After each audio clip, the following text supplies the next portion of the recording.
Shalom, queridos, seja muito bem-vindo a mais um devocional. E nessa manhã estamos entrando no capítulo 9 de Romanos, estudando essa carta tão poderosa que o apóstolo Paulo escreveu aos santos que estavam em Roma. Então tem sido um aprendizado muito poderoso, tem sido um tempo de desfrute da palavra de Deus e que nessa manhã o Senhor possa abençoar a sua vida, trazendo para você a revelação e instaurando em você a mente de Cristo. Se você ainda não chamou pessoas para estar aqui com você, que você possa fazê-lo nesse momento. Compartilhe com pelo menos 7 pessoas, as pessoas que você ama, os grupos da sua família, para que eles possam estar também desfrutando desse momento tão poderoso, onde nós crescemos no conhecimento da palavra de Deus, que é espírito e vida sobre nós. Então vai compartilhando aí, e em breve nós estamos iniciando mais um capítulo dessa carta de Romanos. Pai, muito obrigado por essa manhã. Agora, pela tua palavra, nós agradecemos porque podemos desfrutar dela e que ela, que é Espírito e vida, possa estar edificando o nosso coração, edificando a tua igreja. Em nome de Jesus, nós oramos. Amém e amém.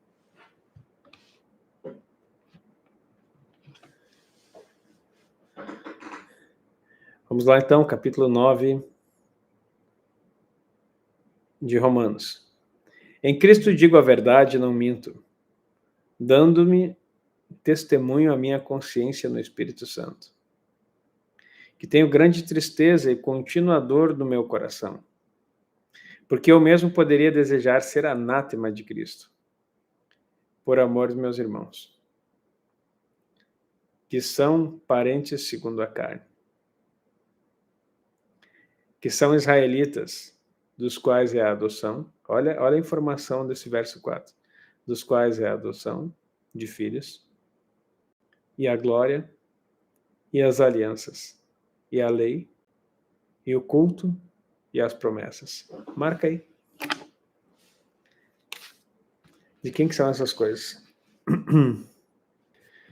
Dos quais são os pais, dos quais é Cristo segundo a carne, o qual é sobre todos. Deus bendito eternamente. Amém. Não que a palavra de Deus haja faltado, porque nem todos os que são de Israel. Nem por serem descendência de Abraão são todos filhos, mas em Isaque será chamada tua descendência. Isto é, não são os filhos da carne que são filhos de Deus, mas os filhos da promessa são contados como descendência. Porque a palavra da promessa é esta: por esse tempo virei e Sara terá um filho. E não somente essa, mas também Rebeca, quando concebeu de Isaque, nosso pai. Porque não tendo eles ainda nascido, nem tendo feito bem ou mal, para que o propósito de Deus, segundo a eleição, ficasse firme, não por causa das obras, mas por aquele que chama, foi-lhe dito a ela: o maior servirá ao menor. Como está escrito: amei a Jacó e odiei a Esaú. Que diremos, pois? Que há injustiça da parte de Deus? De maneira nenhuma. Pois diz a Moisés: compadecer-me-ei de quem me compadecer, e terei misericórdia de quem eu tiver misericórdia. Assim, pois, isso não depende do que quer, nem do que corre, mas de Deus, que se compadece. Porque diz a Escritura a Faraó: para isto mesmo te levantei, para em ti mostrar o meu poder e para que o meu nome seja anunciado em toda a terra. Logo, pois, compadece-se de quem quer e endurece a quem quer. Dir-me-ás então, por que se queixa ele ainda? Porquanto quem tem resistido à sua vontade? Mas, ó homem, quem és tu, que a Deus replicas? Porventura a coisa formada dirá ao que formou: por que me fizestes assim? Ou não tem o oleiro poder sobre o barro, para da mesma massa fazer um vaso para honra e outro para desonra? E que direi se Deus, querendo mostrar a sua ira e dar de conhecer o seu poder, suportou com muita paciência os vasos da ira preparados para a perdição? Para que também desse a conhecer as riquezas da sua glória nos vasos de misericórdia, que para a glória já dantes preparou, os quais somos nós, a quem também chamou, não só dentre os judeus, mas também dentre os gentios? Como também diz em Oséias, chamarei meu povo ao que não era meu povo, e amada a quem não era amada. E sucederá que no lugar em que lhes foi dito, vós não sois meu povo, aí serão chamados filhos de Deus vivo. Está em Oséias isso aqui, queridos. A promessa de que o gentil seria povo. Também Isaías clama acerca de Israel. Ainda que o número dos filhos de Israel seja como a areia do mar, o remanescente é que será salvo.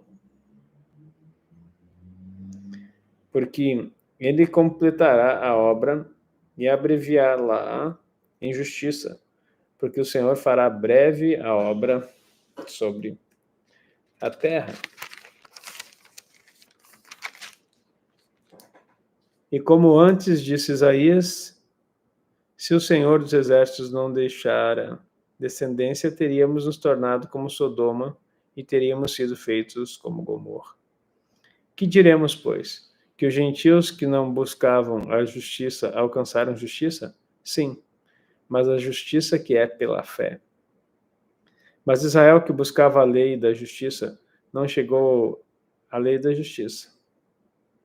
Por quê? Porque não foi pela fé, mas como que pelas obras da lei.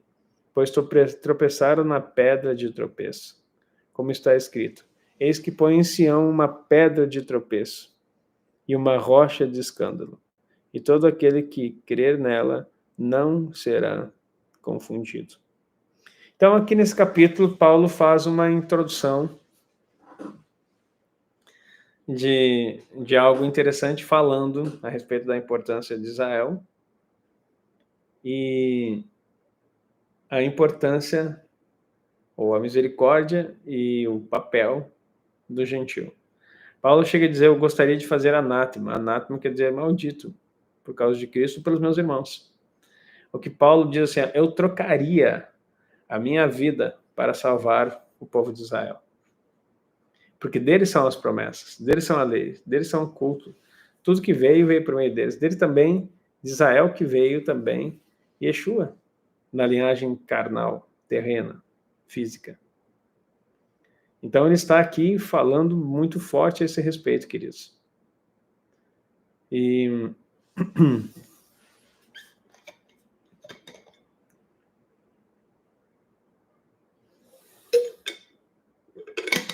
então, esse capítulo 9 é intermediário. Ele faz ali uma alusão que o pessoal, os teólogos, fazem uma, na minha opinião, né?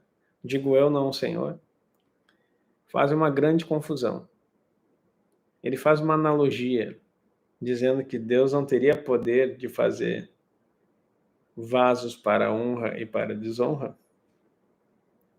Aí, desse texto, se faz uma doutrina, dentro de um determinado pensamento teológico, de que Deus cria umas pessoas para o inferno e outras não. Não é isso que o apóstolo está dizendo. O que o apóstolo está dizendo é que Deus, sendo poderoso, não poderia fazer o que ele quiser, porque a comparação aqui está falando entre Israel e os gentios.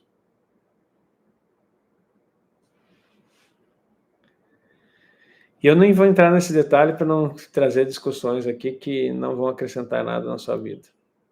Mas o que você precisa compreender aqui é que a dinâmica não é que Deus faça alguém para inferno e outros para o céu. Não tem essa menção aqui. Fala sobre destruição.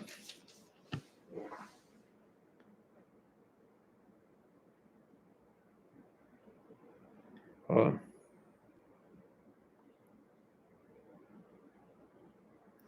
21. Não tem o oleiro poder sobre o barro para da mesma massa fazer um vaso para a honra e outro para a desonra?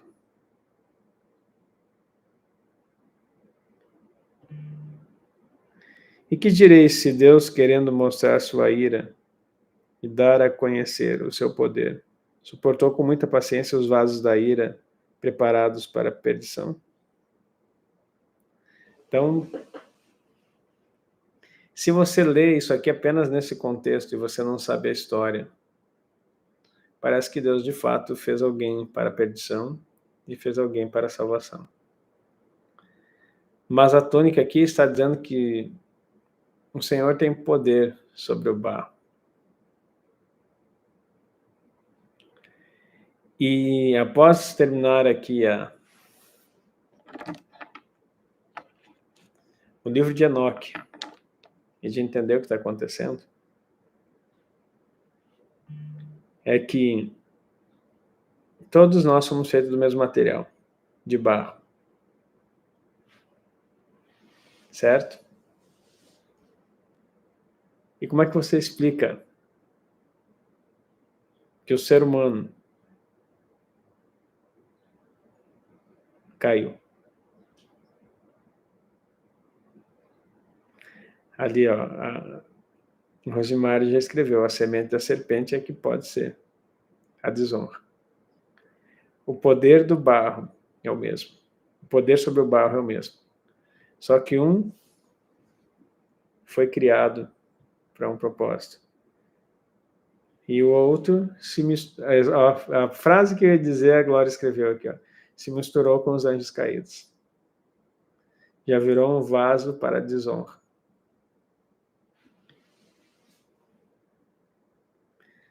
É claro que eu não estou criando uma nova doutrina e nem quero que você propague essa doutrina.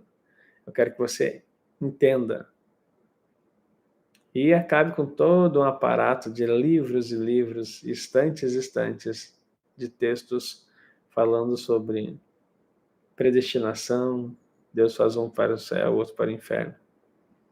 Então, o contexto está falando aqui sobre o gentil, que não tinha vez, que não era herdeiro das promessas, está bem claro aqui no verso 4, e que alcançou pela fé o mesmo direito que aqueles que viviam sob a lei. Amém? Vamos, como temos um tempinho aqui, e esse aqui era só chamo um capítulo de conexão aqui, vamos ler o 10, tá bom? Capítulo 10. Irmãos, o bom desejo do meu coração e a oração a Deus por Israel é para a sua salvação. Porque lhes dou testemunho de que tenho zelo de Deus, mas não com entendimento. Porquanto não conhecendo a justiça de Deus e procurando estabelecer a sua própria justiça, não se sujeitaram à justiça de Deus. Olha as informações aqui, poderosas. Porque o fim da lei é Cristo, para a justiça de todo aquele que crê. Aqui o fim vem de finalidade, tá, queridos? E quando fala aqui salvação,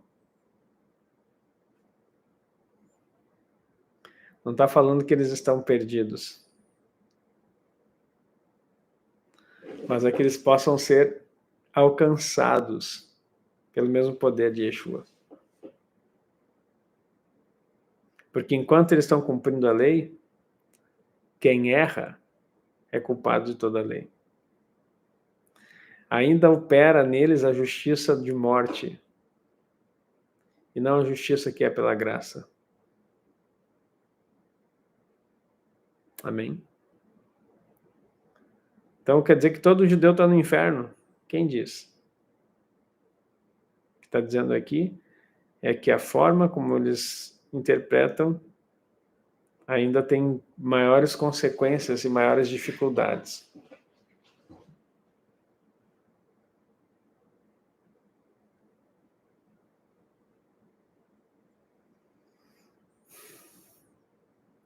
Que a finalidade da lei é apontar Cristo, a justiça de todo aquele que crê.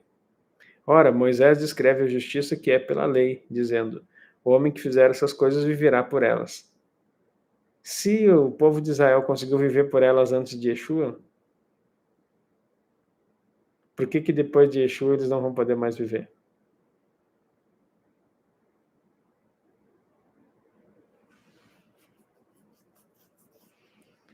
Mas a justiça que é pela fé diz assim: não digas no teu coração, quem subirá ao céu, isto é, trazer do alto a Cristo? Ou quem descerá ao abismo, isto é, tornar a trazer dentre os mortos a Cristo? Mas que diz: a palavra está junto de ti, na tua boca e no teu coração. Esta é a palavra da fé que pregamos. A saber, se com a tua boca confessares ao Senhor Jesus e em teu coração creres que Deus ressuscitou dentre os mortos, serás salvo. Visto que com o coração se crê para a justiça e com a boca se faz confissão para a salvação. Porque a Escritura diz: todo aquele que nele crer não será confundido. Porquanto não há diferença entre judeu e grego, porque o mesmo é o Senhor de todos, rico para com todos. Rico para com todos os que o invocam. Vou de novo, 12. Porque não há diferença entre judeu e grego, ou seja, gentil. Porque um mesmo é o Senhor de todos, rico para com todos os que o invocam.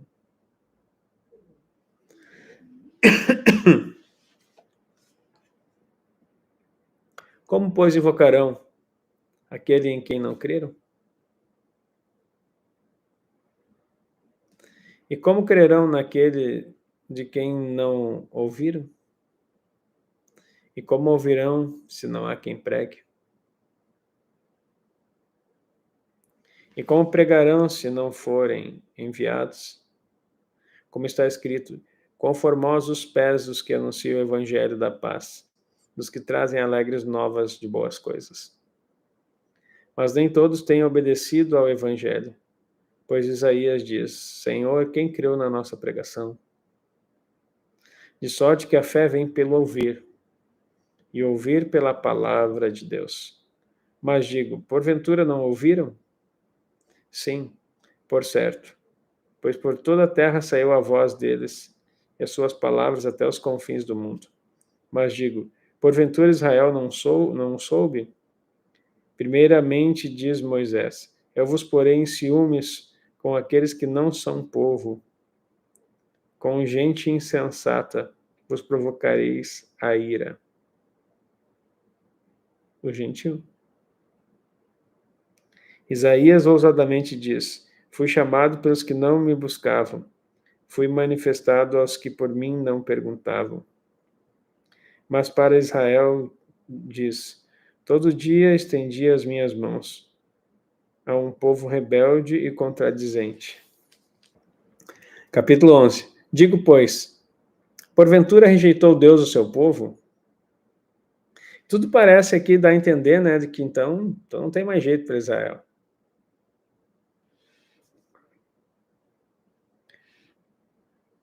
De modo nenhum, porque também eu sou israelita, da descendência de Abraão, da tribo de Benjamim. Deus não rejeitou o seu povo, antes conheceu. Ou não sabeis que a Escritura diz de Elias, como fala a Deus contra Israel, dizendo: Senhor, mataram os teus profetas e destruíram os teus altares, e só eu fiquei, e busco a minha alma.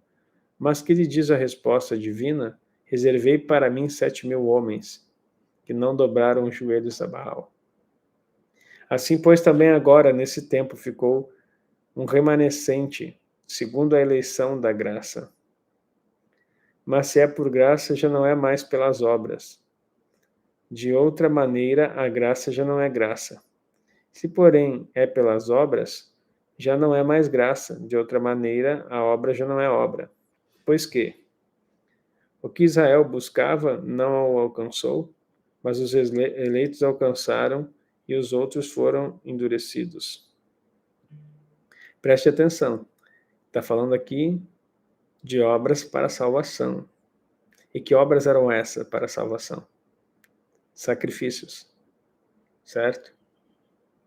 Não confunda as estações aqui, nesse texto.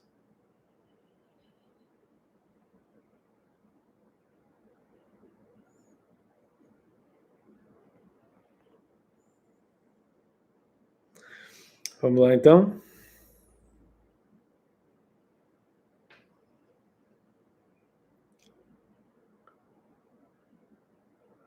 Verso 8. Como está escrito: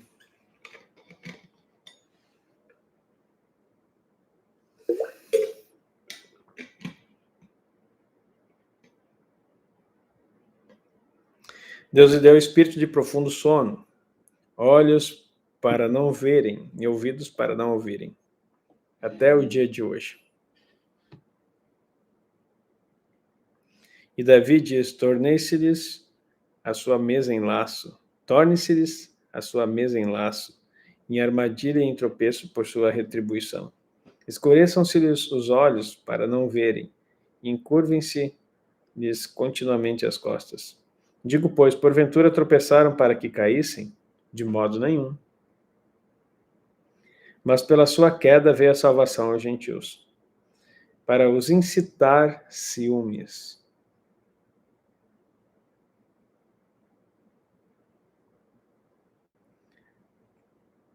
E se a sua queda é a riqueza do mundo,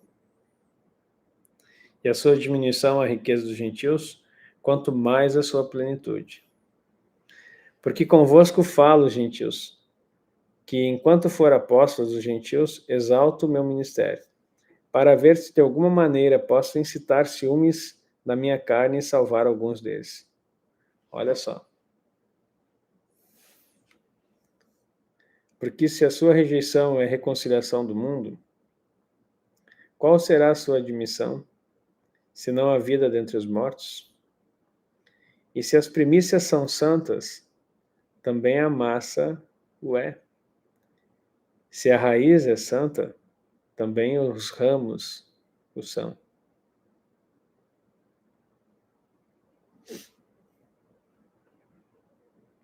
E se alguns dos ramos foram quebrados, e tu, sendo oliveira brava, foste enxertado no lugar deles, feito participante da raiz e da seiva da oliveira, não te glories contra os ramos.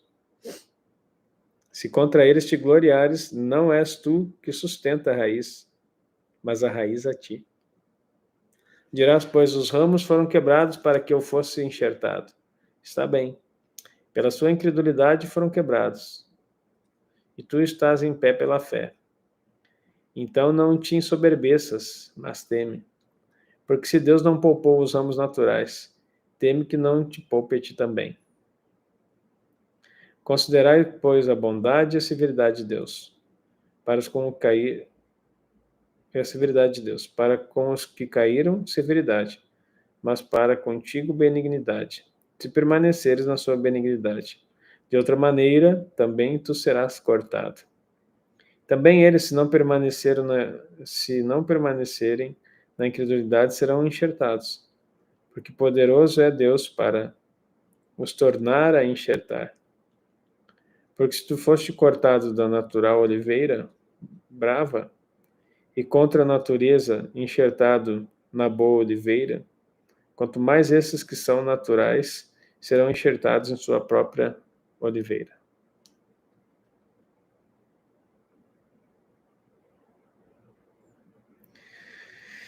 Vinte e 25. Porque não quer, irmãos, que ignoreis esse segredo, para que não sejais sábios em vós mesmos. Que o endurecimento veio em parte sobre Israel, até que a plenitude dos gentios haja entrado. E assim todo Israel será salvo, como está escrito: de Sião virá o libertador, e desviará de Jacó as impiedades. E esta será a minha aliança com eles, quando eu tirar os seus pecados. Assim que, quanto ao evangelho, são inimigos por causa de vós, mas quanto à eleição, amados por causa dos pais. Está entendendo aqui? Por isso que eu digo que é um plano diferenciado para Israel. Quanto ao evangelho, eles são inimigos por nossa causa. Mas quanto à eleição,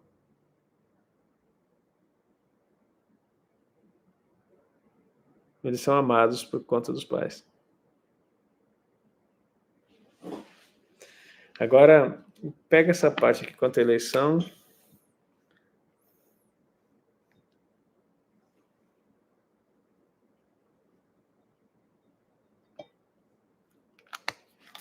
Deixa eu voltar um pouquinho aqui só para você ver uma coisa. Romanos 8:33. Quem tentará acusação contra os eleitos de Deus? É Deus quem os justifica. Assim, quanto ao evangelho, são inimigos por causa de vós. Mas quanto à eleição, amados por causa dos pais. Quanto à eleição. Quem tentará acusação contra os eleitos de Deus? É Deus quem os justifica. Vamos seguir aqui, entenderam? Porque os dons e a vocação de Deus são sem arrependimento. Ou seja, os dons e a vocação de Deus são irrevogáveis. Não se tira. Porque assim como vós também antigamente fostes desobedientes a Deus, mas agora alcançaste misericórdia pela desobediência deles, assim também esses agora foram desobedientes para também alcançarem misericórdia pela misericórdia a vós demonstrada.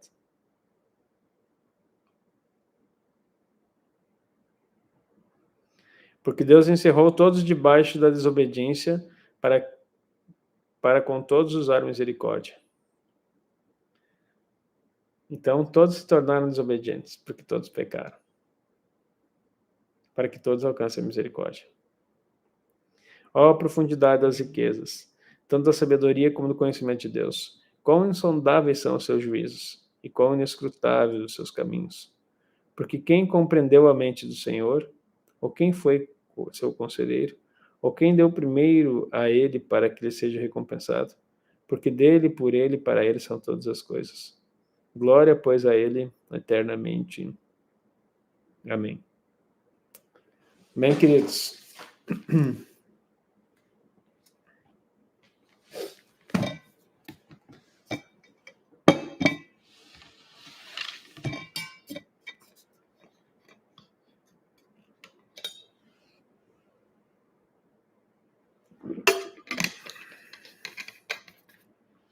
Eleitos, é que nós temos essa polaridade, né? Essa divisão.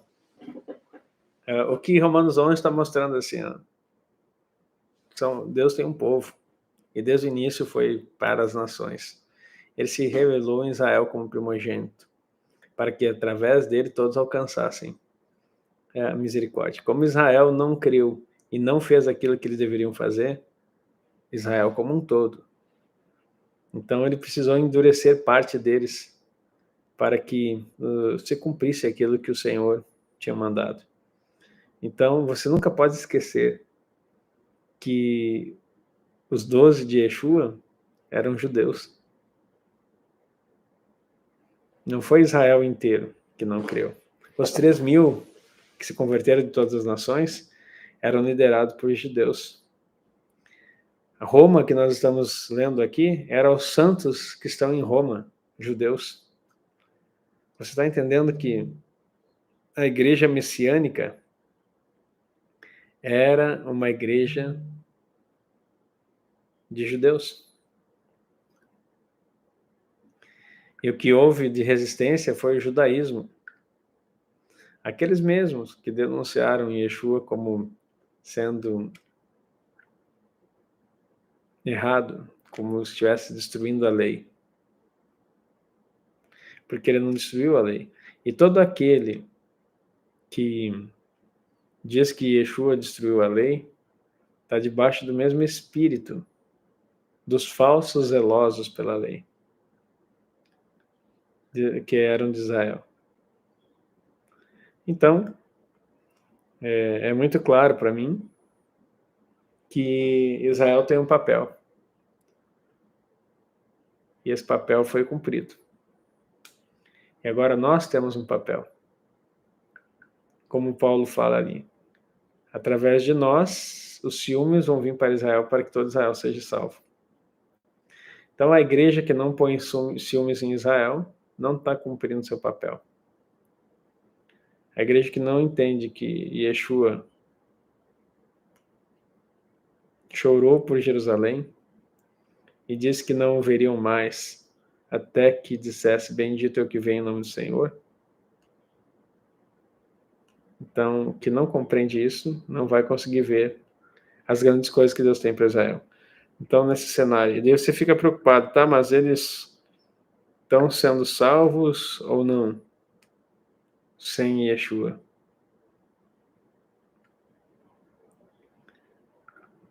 E daí eu me pergunto, e os evangélicos estão sendo salvos ou não com Yeshua? Ah, isso eu não sei dizer. Então por que eu tenho que dizer a respeito de Israel?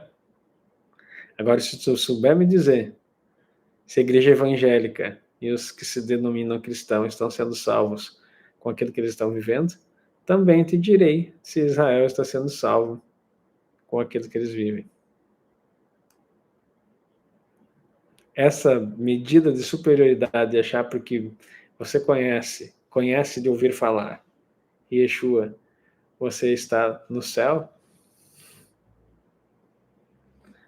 Ou Israel, porque não conhece Yeshua, está no inferno? É um dualismo preconceituoso, babilônico, greco-romano. Por que você está preocupado com a salvação de Israel? E fecha os olhos para a igreja evangélica no Brasil, ou para aqueles que se dizem cristãos pelo mundo.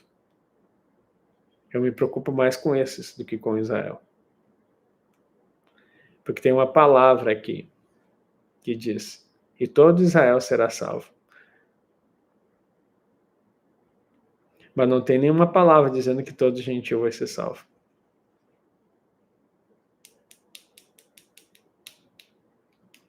Então, eita povo complicado, né?